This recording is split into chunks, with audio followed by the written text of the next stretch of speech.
Alright, the next part of our dipping theme here is going to be a recipe that I got from my sister, Michelle. And this is going to be a queso with a kick. Everyone wants me to call it Kickin Queso, but I'm sure I stole that from somebody. So we're going to get a queso with a kick. Now what we're going to do is you're just going to get an 8-ounce box of Velveeta cheese, or your favorite brand. Velveeta is the best because it melts the perfect. We got any kind of salsa that you like right here. I think we're going to go with a half a cup of salsa.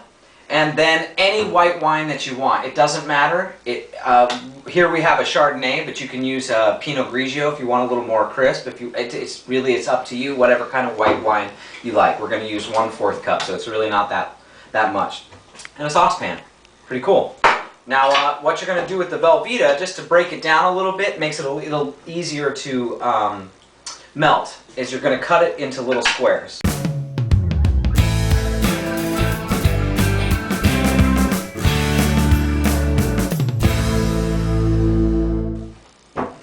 Simple, baby.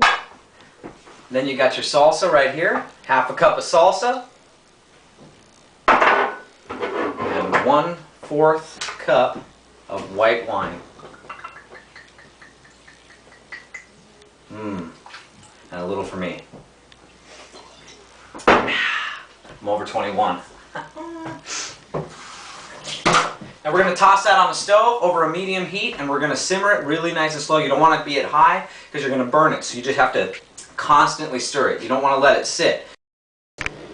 Alright, so the first thing we want to do to start the Kickin chicken bites is we need 2 breasts of chicken. Pretty decent size chicken breast. This is going to feed 3 to 4 people. And what you're going to do is you're going to cut this into really small, like 1 by 1 inch cubes.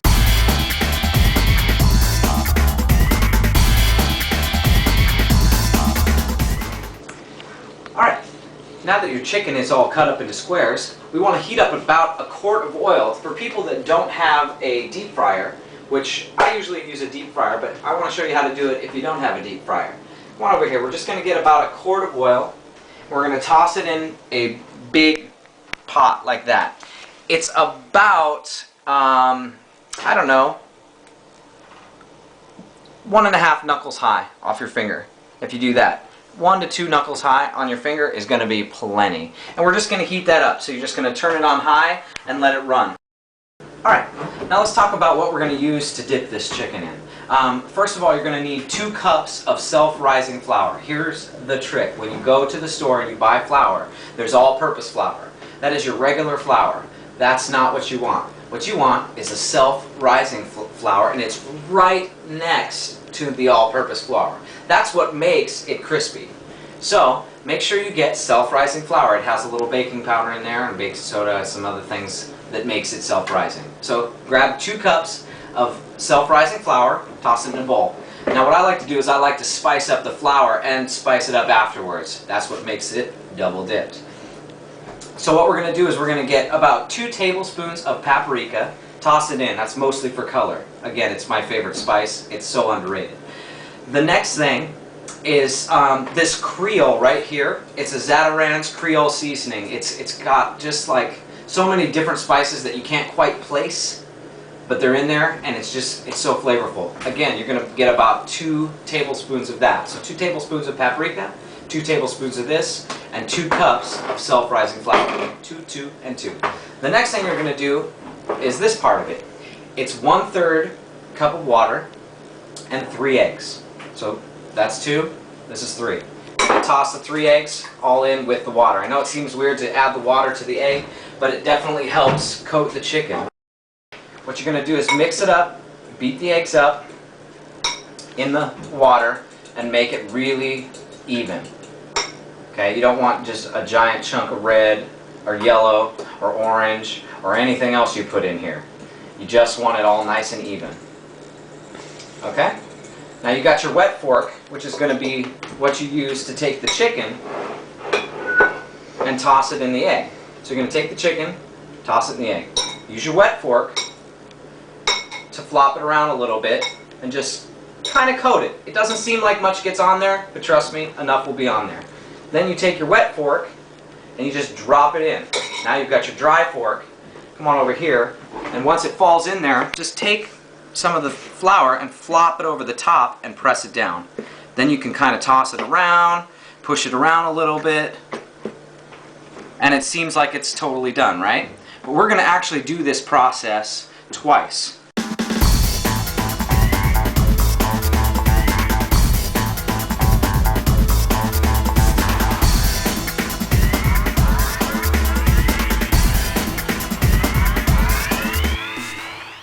Alright, now that we've done this the first time, come check it out. I'll show you what I mean.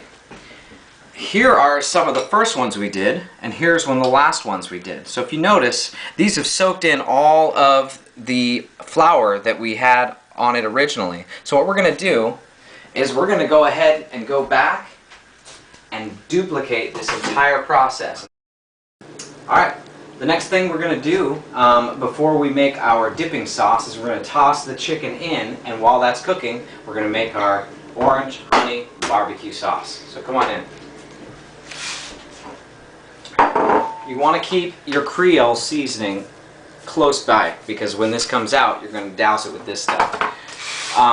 So now that your oil is hot and ready to go, this is you got to be careful because it's going to be hot and it's going to splatter a little bit. What you want to do is, I like to get one of these kind of things and do about 2 or 3 at a time, like that. And you just have to what I like to do is push it against the side and drop it in, okay? Because it's really going to jump out at you as soon as you do that. And you don't want to drop it from a high edge here. You want to kind of push it against the edge and drop them in. Alright, now that those are cooking and they're almost done, we're going to make this sauce. It's pretty quick, it's pretty easy. I'm going to make this up as we go, but it's basically about a cup. That's a half a cup right there. We're going to go 1 cup of any kind of regular barbecue sauce you want. Now you can cheat and buy the honey barbecue, but that's not as fun. This is a lot more fun. So we're going to do that. About a cup of barbecue sauce. Then we're going to get our honey. We're going to get about 2 full giant spoons full of this honey in there. And it's going to be tough because it wants to do that, so you do 1, and as you go with the other, you're going to just drop the spoon in because you're going to use the spoon to mix it. Like that. Now, you get yourself an orange. Cut the orange in half. Take whichever half you like. Grab the spoon. Remember the guacamole? We're going to do the exact same thing. Jab it in. You want a little bit of the pulp, and you want some of the orange juice.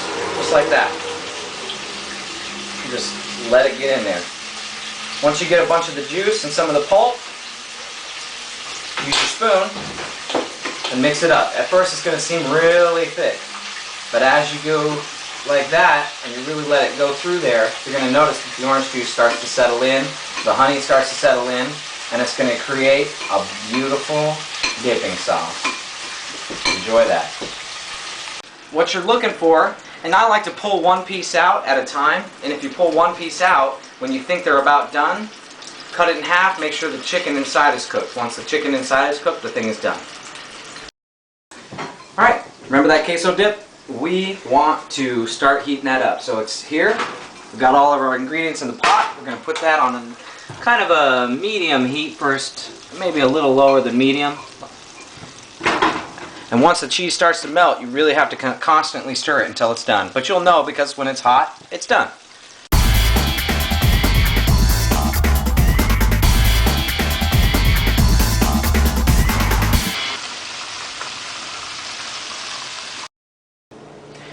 Alright, here we go. We've got an orange honey barbecue sauce to dip our double dipped crispy chicken bites in. An amazing queso with a kick. And the most amazing and simple guacamole ever. And there you have it.